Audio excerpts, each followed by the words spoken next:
मतदार यादीमधून अनेकांची नावं गहाळ झाली होती। ते मोठ्या प्रमाणात लग्न समारंभ होतेच, तेही अनेक मतदानापासून वंचित राहिले। मतदानाची टक्केवारी कमी झाली, याचा फायदा निश्चितच महाविकास आघाडीला होणार आहे। मुस्लिम आणि बंजारा समाजाचे वोट ज्या उमेदवाराकडे झुकणार त्याचं पारडं जड होईल। यवतमाळ वाशिम लोकसभा मतदारसंघासाठी 26 एप्रिल रोजी मतदान झालं।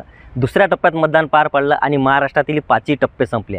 एकंदरीत जर पाहिलं तर मतदानाची टक्केवारी ही कमी आहे आणि या संपूर्ण अनुषंगाने आपल्यासोबत या ठिकाणी स्थानिक पत्रकार आपल्यासोबत आहे। दादा, मला एक सांगा, नेमकी मतदानाची टक्केवारी कमी झाली, काय नेमकं सांगा? ही टक्केवारी कमी होण्यामागे विविध कारणं आहेत। एकतर मतदार यादीमधून अनेकांची नावं गहाळ झाली होती। मतदान केंद्रापर्यंत लोक गेले आणि ते परत गेलेत। दुसरं सांगण्यात आलं की मोठ्या प्रमाणात लग्न समारंभ होतेच आणि त्यामुळे वरात निघण्याची जी पद्धत आहे, 100-200 लोक या गावातले दुसऱ्या गावात गेले, तेही अनेक मतदानापासून वंचित राहिले। त्याच्यामुळेही मतदानाची टक्केवारी कमी झाली। आणि एक प्रामुख्याने जाणवलं की शहरी मतदारांमध्ये मतदानाचा फारसा उत्साह दिसला नाही। मुख्यतः महिला मतदारसंघापर्यंत मतदार केंद्रापर्यंत पोहोचले नाहीत। त्याची एकंदरीत टक्केवारी कमी होण्यात हे झालं। नेमकी टक्केवारी कमी झाली, याचा फायदा नेमका कुणाला होऊ शकतो? मतदानाची टक्केवारी कमी झाली, याचा फायदा निश्चितच महाविकास आघाडीला होणार आहे। यापूर्वीचा इतिहास असाच आहे की जेव्हा जेव्हा कमी मतदान झालं तेव्हा काँग्रेसला फायदा झालेला आहे आणि काँग्रेस महाविकास आघाडीमध्ये आहे, म्हणून याचा फायदा निश्चितच महाविकास आघाडीला होणार आहे। दादा, मला एक सांगाल, बंजारा आणि दलित हे वोटिंग, मुस्लिम वोटिंग याच्या ज्या बाजूने झुकतो त्या बाजूनेच विजयाची जास्त खात्री असते। एकंदरीत या यवतमाळ वाशिम लोकसभा मतदारसंघामध्ये नेमकं असं काय राजकीय समीकरण घडतं? यवतमाळ वाशिम लोकसभा मतदारसंघामध्ये बंजारा आणि मुस्लिम समाजाचे वोट अति निर्णायक आहेत।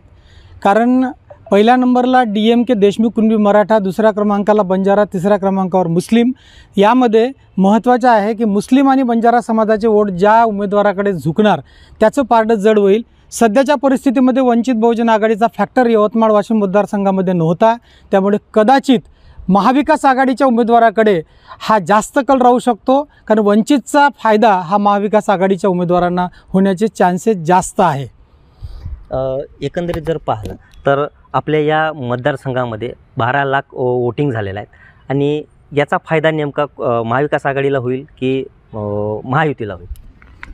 महाविकास आघाडीला फायदा होण्याचे संकेत जास्त दिसते आहेत। कारण की या ठिकाणी असणारे मतदारसंघाचे विश्लेषणात्मक दृष्टिकोन जर विचार करतो म्हटलं तर 2-3 मतदारसंघामध्ये अत्यंत प्रभावशाली असं वोटिंग आहे।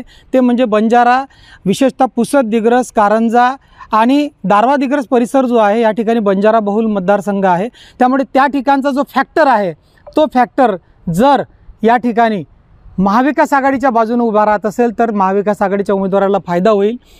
परंतु दुसऱ्या बाजूने या ठिकाणचा उमेदवाराच्या दृष्टिकोनातून विचार करतो म्हटलं तर एकीकडे 2 उमेदवाराचे चेहरे नव्हते। एकीकडे मोदीची लाट होती तर दुसरीकडे उद्धव ठाकरेंची भावनिक लाट होती। त्यामुळे 2 सेनेमध्ये होणारी लढत हे निश्चितच महाविकास आघाडीच्या बाजूने झुकताना सध्याच्या परिस्थितीमध्ये दिसते आहे एकूण झालेल्या मतदानाच्या टक्केवारीवरून। निवडणुकीच्या अनुषंगाने लोकसभेचे स्थानिक मुद्दे सोडून राष्ट्रीय पातळीवरील मुद्दे होते, नेमके या फायदा कोणाला होईल? राष्ट्रीय मुद्दे होतेच, परंतु इथे जी लढत झाली ती स्थानिक समस्या ज्या आहे, खेड्यांमध्ये ग्रामीण भागामध्ये मोठ्या प्रमाणात महाविकास आघाडीला मतदान झालेलं आहे। कारण शेतमालाला भाव न मिळणे, ऐन वेळेवर कांदा निर्यात बंदी असेल, असे विविध प्रश्न जे आहे शेतीशी संबंधित, त्यामुळे शेतकरी मोठ्या प्रमाणात निराश दिसून येतो आणि त्याचा महायुतीला त्याचा बसणार आहे, नक्की त्याचं नुकसान होणार आहे आणि महाविकास आघाडीलाच मतदान केलेलं आहे ग्रामीण भागात मोठ्या प्रमाणात। निश्चितच आपण जर पाहिलं तर महायुती आणि महाविकास आघाडी 4 जूनला तर निकाल लागलेत, मात्र स्थानिक या ठिकाणी जर पाहिलं तर महाविकास आघाडीचा उमेदवार निश्चितच विजय होईल अशी शक्यता या ठिकाणी सध्या तरी वर्तवली जात आहे।